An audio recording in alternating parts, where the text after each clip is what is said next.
पाकिस्तान की दरख्वास्त पर आइंदा साल नीदरलैंड्स में शेड्यूल T20 सीरीज मुलतवी। पाकिस्तान और नीदरलैंड्स के दरमियान अगले साल शेड्यूल 3 T20 मैचों की सीरीज को पाकिस्तान की दरख्वास्त पर गैर मुअय्यना मुद्दत तक के लिए मुलतवी कर दिया गया।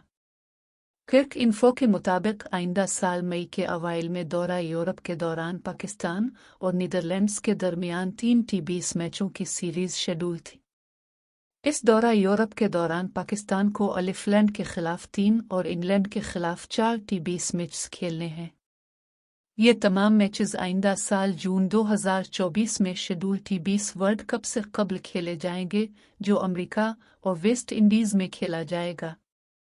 नीदरलैंड्स क्रिकेट बोर्ड के हाई परफॉर्मेंस मैनेजर रोलैंड लीफेवर ने क्रिक इन्फो को तस्दीक की कि दौरा मुलतवी कर दिया गया है क्योंकि पीसीबी ने खिलाड़ियों के वर्कलोड के खदशात के सबब दौरे को गैर मुअय्यना मुद्दत तक मुलतवी करने की दरख्वास्त की।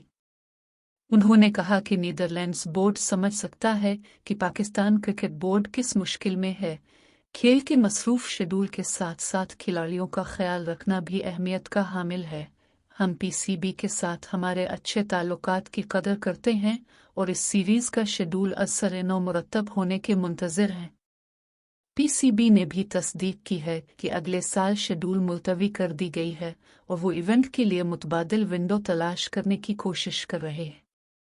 वर्ल्ड कप से कबल पाकिस्तान से T20 सीरीज का इल्तिवा नीदरलैंड्स के लिए बड़ा धचका है, जो पहले ही आलमी कप के लिए क्वालिफाई कर चुकी है, लेकिन उन्हें किसी फुल मेंबर टीम के खिलाफ सीरीज खेलने का मौका नहीं मिल सकेगा। पाकिस्तान और नीदरलैंड्स के दरमियान आज तक कोई T20 सीरीज नहीं खेली गई और दोनों टीमों के दरमियान अब तक दोनों मैचेस वर्ल्ड कप में ही खेले गए हैं।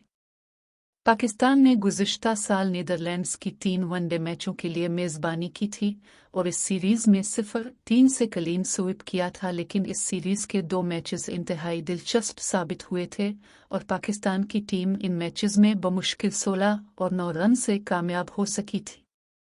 आईसीसी के नए कवानीन के तहत ट्रांसजेंडर्स की ख़वातीन के मुकाबलों में शिरकत पर पाबंदी। इंटरनेशनल क्रिकेट काउंसिल (आईसीसी) ने ख़वातीन के बैन अल-अक़वामी मुकाबलों में ट्रांसजेंडर्स की शिरकत पर पाबंदी आयद कर दी है।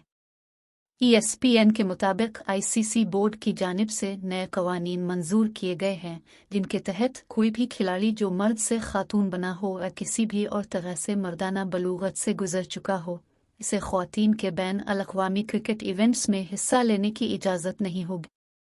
आईसीसी की जानिब से वाज़े किया गया है कि बेशक वो खिलाड़ी किसी सर्जरी या सिनफी तफवीज़ के इलाज से गुजर कर आया हो, इसे शिरकत की इजाज़त नहीं होगी। नए कवानीन व ज़वाबित काफ 22 आईसीसी की पहली ट्रांसजेंडर खिलाड़ी डेनियल मैकगी, जो रवां साल के आगाज़ में इंटरनेशनल क्रिकेट के हवाले से सामने आई थी, अब ख़वातीन के बैन अल-अक़वामी खेलों में हिस्सा नहीं ले सकेंगी। ऑस्ट्रेलिया से ताल्लुक़ रखने वाली डेनियल मैकगी ने 2020 में अपनी जिन्स मर्द से औरत में तब्दीली करवाई थी। फिर 2021 में वो इस हवाले से दीगर तिब्बी मरहलों से गुजरी। आईसीसी ने 31 अगस्त को तस्दीक करते हुए कहा था कि मैकगी ने बैन अल-अक़वामी क्रिकेट खेलने के लिए अहलियत के मेयार को पूरा कर लिया है। मैकगी ने जनूबी अमरीकी ख़वातीन की चैंपियनशिप में कनाडा के लिए 4 मैच खेले हैं, लेकिन इस टूर्नामेंट को बैन अल-अक़वामी हैसियत हासिल नहीं थी।